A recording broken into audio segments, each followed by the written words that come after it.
Hello, Patriot faculty and staff. Thank you for joining me again. This is the Math Patriot bringing you a video about calendar creation and how to recover from errors.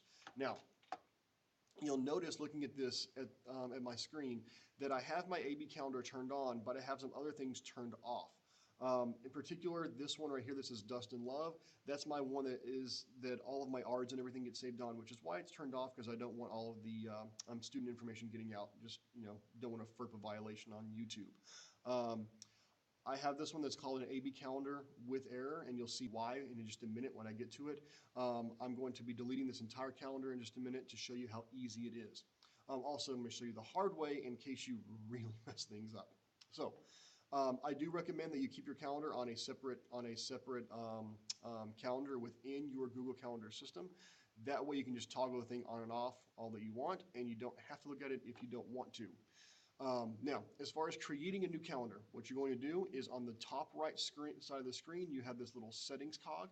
Click on it, get a drop down, come down to it, and then click on the settings option. From there, come up to the top left where it says calendars and click that link. And then we're going to create a new calendar. I'm going to call this my AB Calendar 2, which I'm just honestly going to delete later. You can mess with all your settings if you want to share it with other people, make it public, all that sort of thing. Feel free. I'm not going to. That's the purpose of this video. So I created it. Sometimes it takes a few minutes for it to show up over here on the left. You can try there it goes right there. I've got my AB Calendar 2. Now you also notice that we've got different colors here. You can set your default colors, all that sort of stuff if you really, really want to. Now, let's say that you made a mistake, which is what the purpose of this green calendar is.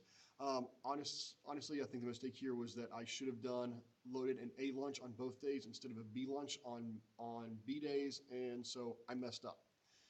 Now, the tedious way, the way that it happens if you accidentally import all of these onto your main calendar, what you have to do is delete events individually, which means you can click on it and hit delete, which is going to take you forever to do every single one of these. The most efficient way to do that is to go over to Agenda View, which is here on the right, hit Expand All, and then start hitting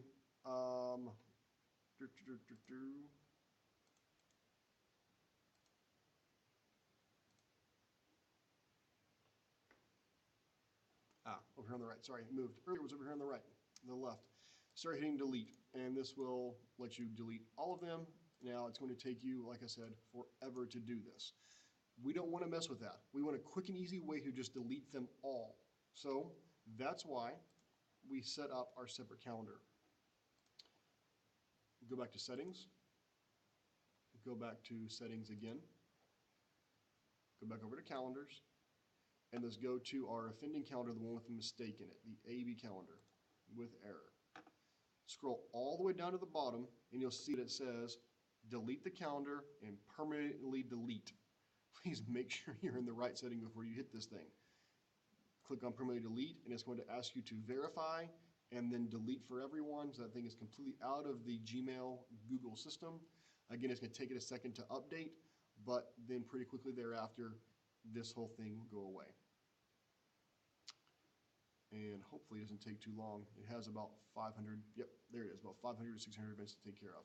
So that's a two-way of getting rid of your excess events if you have them in there. Delete them all individually, or the much easier way, set up a separate calendar specifically for your AB schedule, and then you can delete the whole thing as necessary.